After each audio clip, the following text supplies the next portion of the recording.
दोस्तों क्यूको न्यूज पर आपका स्वागत है दोस्तों आज मैं फिर से एक खबर लेके आया हूँ इंडियन इकोनॉमी से रिलेटेड, जो कि बहुत ही खुशखबरी वाली खबर है हमारे इंडिया के लिए। और चलिए इस खबर को जान लेते हैं शुरू से लेके अंत तक। तो दोस्तों जैसा कि आप जानते हैं कि पिछले 2-3 साल के करीब में 2019 से लेके अभी तक मतलब 2021 तक जो है हम लोग का कोरोना था, और चाइना में तो अभी भी कोविड पॉलिसी एकदम रेस्ट्रिक्टेड कोविड पॉलिसी है, और अभी भी हर जगह पे आपको आरटीपीसीआर टेस्ट देखने को मिलेगा। मतलब कि कोरोना अभी तक अपना छाप छोड़ा नहीं है। जहां तक कि अगर इंडिया की बात करें तो इंडिया में अभी भी बूस्टर डोज लेने के बाद भी अब कोरोना के केसेस जो एकदम ना के बराबर हो गए। मतलब कोरोना से जो है हम लोगों ने जंग तो जीत लिया है, लेकिन बहुत सारे देश अभी भी जूझ रहे हैं उस चीज के लिए, और इसी कारण जो है पूरे वर्ल्ड की इकोनॉमी जो है वो चरमराई थी। दूसरा कारण इसमें एक और है इन्फ्लेशन आने का सबसे बड़ा कारण था रूस यूक्रेन युद्ध।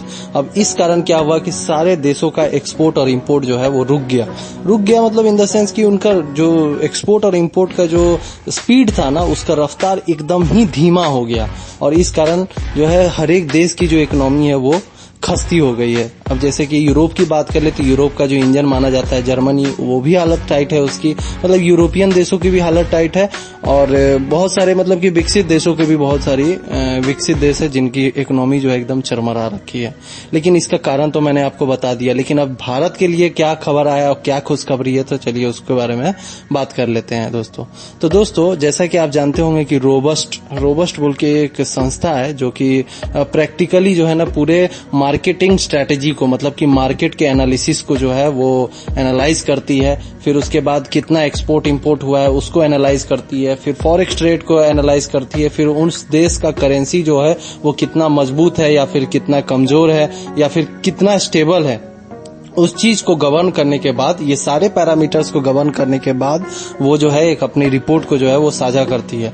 और उसका रिपोर्ट इतना ज्यादा आइडेंटिफाइड माना जाता है और इतना ज्यादा जेन्युइन माना जाता है कि उस रिपोर्ट को जो है ना वर्ल्ड बैंक भी उसको सर्टिफाई करता है। मतलब कि वर्ल्ड बैंक भी उस रिपोर्ट को मानता है, और वर्ल्ड बैंक जो है अपने जो भी डिसीजंस होते हैं या फिर जो भी उसका प्रोजेक्शंस होता है regarding the economies of the country, मतलब कि दूसरे कंट्री की जो इकोनॉमी का जो प्रोजेक्शन होता है उसको वो चेंज करता है। और यही चीज हमारे देश के साथ भी हुआ है। जैसा कि आपको पता है कि जब हमारा कोरोना था तो कोरोना के टाइम में हमारा -22% इकोनॉमिक ग्रोथ हो गया था। मतलब जीडीपी जो था हमारा -22% के करीब में चला गया था, ठीक है ना। फिर उसके बाद धीरे धीरे हम लोगों की इकोनॉमिक ग्रोथ फिर से रास्ते पे आई।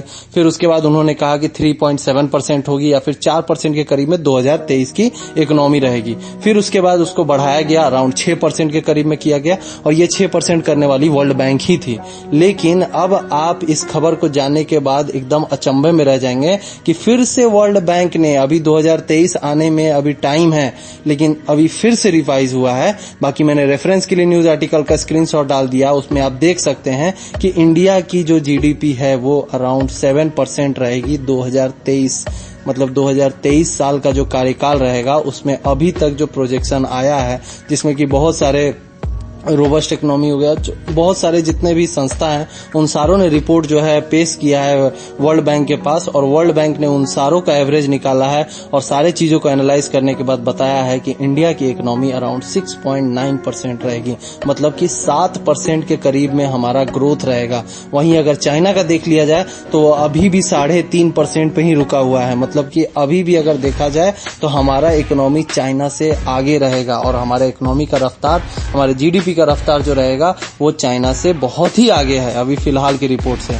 बाकी जो वर्ल्ड बैंक ने जो रिपोर्ट साझा किया है उसमें उन्होंने बताया है कि इंडिया जो जैसा एक्सपोर्ट और इंपोर्ट कर रहा है, फिर उसके बाद जो ये इन्फ्लेशन है उस महंगाई को कैसे किस तरह से टैकल करके कंट्रोल कर रहा है, उसके साथ साथ जो है वर्ल्ड इकोनॉमी में या फिर वर्ल्ड पॉलिटिक्स में जो इंडिया अपना छाप छोड़ रहा है, और उसके साथ साथ बहुत सारे चीजों में जैसे कि दवाइयां एक्सपोर्ट करना हो गया, बहुत सारे नए चीज एक्सपोर्ट कर रहा है, जैसे वीजीओ वैक्यूम गैस ऑयल जो है वो अब इंडिया एक्सपोर्ट कर रहा है। इन सारे कारणों के कारण बहुत सारी कंपनियां जो है अब इंडिया में आएंगी, क्योंकि चाइना में स्ट्रिक्ट पॉलिसी होने के कारण अब वहां से कंपनियां भाग रही हैं, और उनको सबसे सेकंड होम अगर कोई चीज लग रहा है, सबसे सेफ जगह, तो वो लग रहा है इंडिया।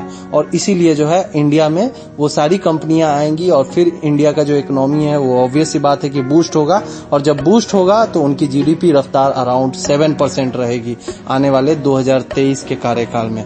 तो दोस्तों आज के वीडियो में बस इतना ही। बाकी ये खबर आपको कैसा लगा कमेंट करके जरूर बताएं, और ऐसे ही अपडेटेड करंट अफेयर्स के लिए, डिफेंस की खबर के लिए और इकोनॉमी के खबर के लिए हमारे चैनल को जरूर सब्सक्राइब करें और ऐसे ही अपडेटेड रहें इन सारे खबरों के साथ। धन्यवाद।